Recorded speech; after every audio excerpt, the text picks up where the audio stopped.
Schmack-a-magab, everybody. Justin Childers. He asked me to do this one. I got the vinyl right here.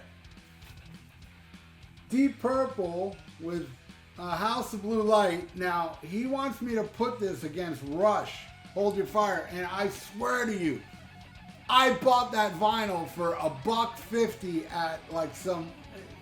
there's this place in Miami Beach called Lincoln Road. One time of the year they have this thing where there's a bunch of people selling stuff on Lincoln Road. And this one guy had a bunch of records. And I stopped and I looked and I saw Hold Your Fire in there for $1. I think it was $1.50 or maybe $1, one of the two. And I knew about it. I didn't like Rush at this time. I was just not a Rush fan.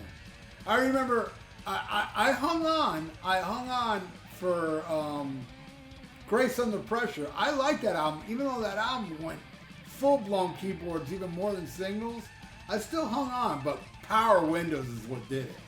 That's the one I was like, oh, this is horrible. And then I remember hearing Hold Your Fire, and I was like, this is even worse. So, but I bought it. And I'm looking for it, and I can't find it.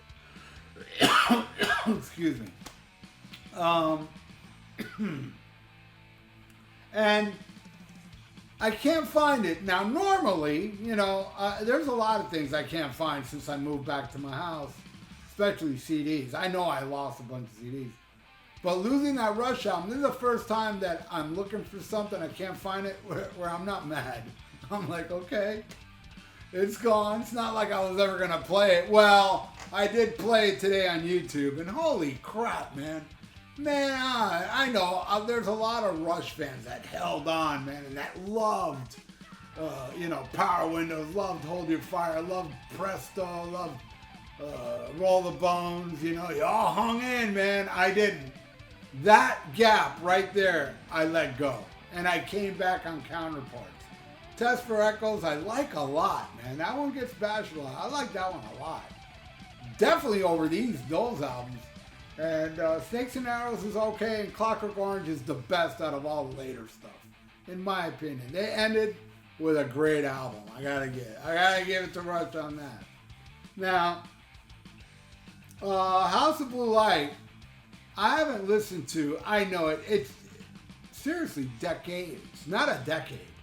Decades. I don't think I've heard it since maybe the late 80s. Was probably the last time I heard it, because I kept giving it a chance. Now, I didn't like it. I always liked the opening single, Bad Attitude. I always liked that one. And listening to it today, there was another song that popped up on there going, oh, I remember liking this one. So there was 2 songs I liked on the album, So, after The Great Perfect Strangers, I was disappointed, So I never really, if I was going to put on some Deep Purple, it'd be the classic stuff or Perfect Strangers, but that was an album. That's an album I always avoided, But, I've had it all this time, and look, it still has this sticker on here that says, give the gift of music. That's what it says there, and that's the hype sticker, featuring Call the Wild, The Unwritten Law, Bad Attitude, and Mitzi Dupree. All right? So, listening to that today, I got to tell you, man, and Justin Childers even said it, he liked the album. And I'm like, I got to say, Justin, man, I got to say, this album's way better than I remember. Way better.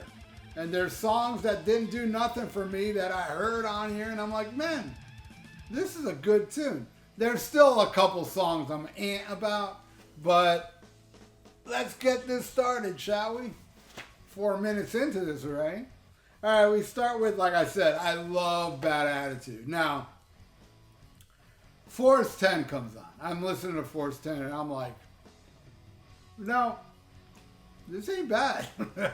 I didn't think it was too bad. I was expecting, like, the worst of the worst, and I was like, well, no, this is not a bad song. Which is the only song on here I can say about. And it loses, which is not good. To me, the best song on the album doesn't win. And it's not a great song, but compared to the rest of this crap, yeah, it's Passage to Bangkok. All right, I'm giving that to Bad Attitude because that song I've always loved. All right, The Unwritten Law versus Time Stands Still. Time Stands Still, terrible. I hate it, and I don't know what I hate more, that song or that stupid video of them flying around. Oh my God, the graphics were so, primitive back then, and it looked so stupid. But back then, well, I don't even remember my reaction to that video back then. I remember seeing it back then, but I don't remember thinking, wow, that's some cool high tech. I think it annoyed me back then too. Oh my God, I hate that song. Time stands still. With that Till Tuesday girl, that one hit wonder, and even that hit. Who the fuck remembers that hit, huh? I remember it was like the video she's screaming at the end in the theater. He said, shut up. Is that what she says? I'm going with my memory. Is my memory right out there? Does she yell, he said, shut up. He said, shut up. I wonder if my memory serves me. I'm going to go watch that video. What was the name of that song? He said, shut up. Anyway, fuck Till Tuesday and fuck this fucking song. Time Stands Still. What the fuck? Hey, can you imagine one day you're practicing with the band and somebody walks in and goes, hey everybody, I got the name of the band. They're like, yeah, what? Till Tuesday. Who the fuck would go, yeah, that's good? Obviously they did. Till Tuesday. All right, Pink Cream 69 may be worse, but Till Tuesday is no picnic either. Till Tuesday. What the hell? I'm gonna call my band Past Wednesday and make one hit, and then make a stupid video with Geddy Lee and Alex Lifeson and that chick drummer. All right. Yeah, The Unwritten Law. Right off the bat, that comes on. I'm like, wow, man, what the fuck? This is good. Great guitar playing from my third favorite guitar player, Richie Blackmore. I was like, wow, man, this is not a bad song. Easy win. All right, next. Call the Wild versus Open Secrets. All right. Call the Wild, I think, is the main reason I didn't give that album a chance anymore. It was the second single. They made a video. The video sucked hard. And the song, the song has, it does have single written all over it, but it doesn't have hit single written all over it. But you can tell it's a blatant attempt of them trying to do like a single, and it sucks. It's terrible. I still think it sucks. And that's going against Open Secrets. Ew. This sucks even more. Seriously, this sucks even more. Nah, man. I know this episode should be called So Suck, whatever. I don't even think they deserve farts, these damn songs. Alright. Next. Mad Dog versus Second Nature. I gotta say again, Justin Childers, he said, I like Mad Dog, and he said another song on here, I forgot what it was. And I remember that while I'm listening to the song, and I'm like, this is a damn good song. I don't know why it never grabbed me back then. It perplexes me. I gotta start revisiting albums in my collection I haven't listened to in decades because I remember not liking it.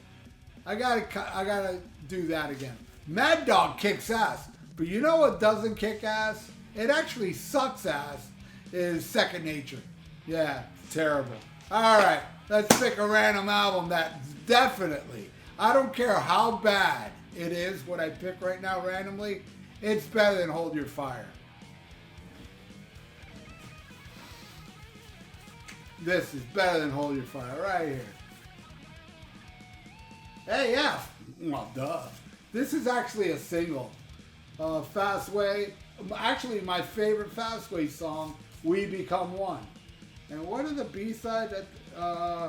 Crazy Dream and Back in the Game is the B-sides on this. And here's one I haven't heard in decades. Those B-side songs, I don't even remember them. So, I should listen to this after I'm done here. All right, let's continue.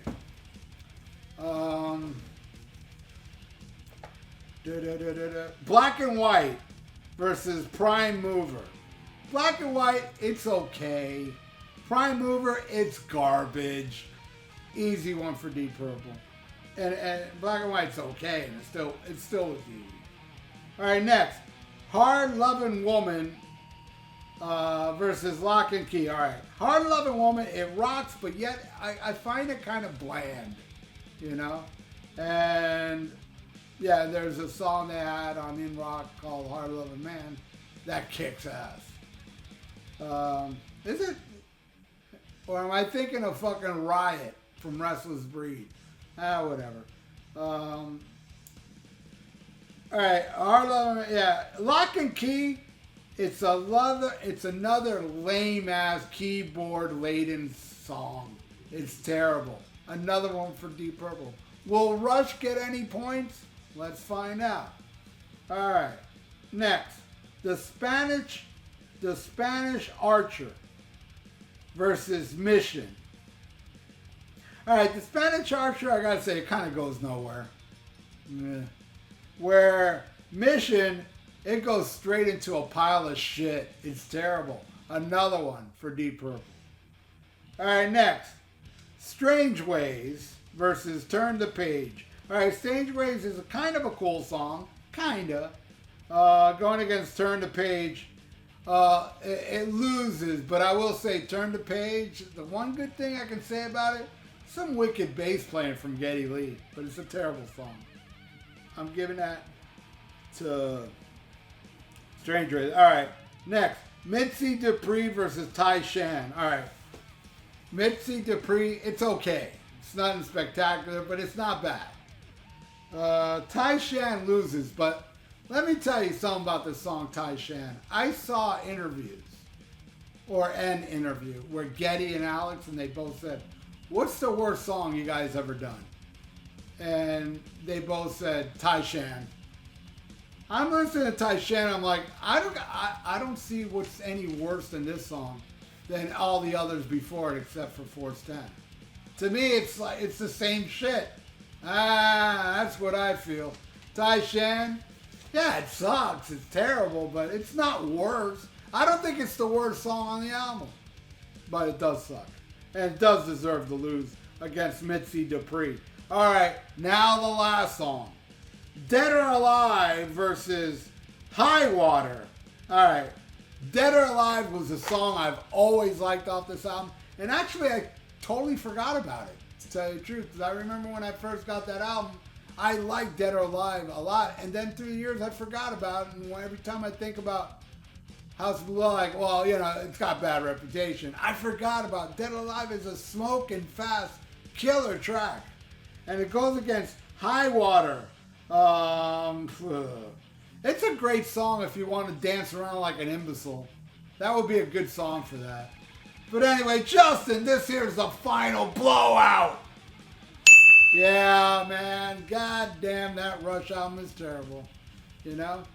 I wonder in the future if there will be somebody that'll donate to put the Hold Your Fire against something else, and Hold Your Fire actually wins. I can see Force 10 probably winning, but any other song on that album, boy, it's got to be a crappy album. Like Crazy Nights or some shit like that. But anyway, Justin, thank you so much, my friend. You rule, buddy. And I hope you enjoyed this track-by-track album battle. And hey, and also thank you, man. Thank you for two things. One, to wake me up how really kick-ass House of Blue Light is. It's a kick-ass album.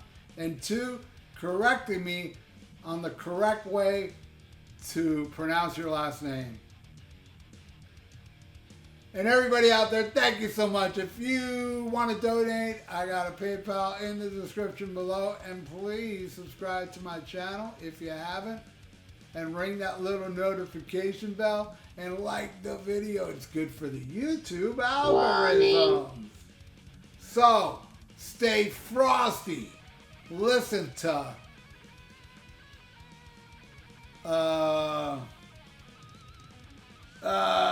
Before and After by Rush. Hell yeah, some good Rush. And schmack 'em a gob.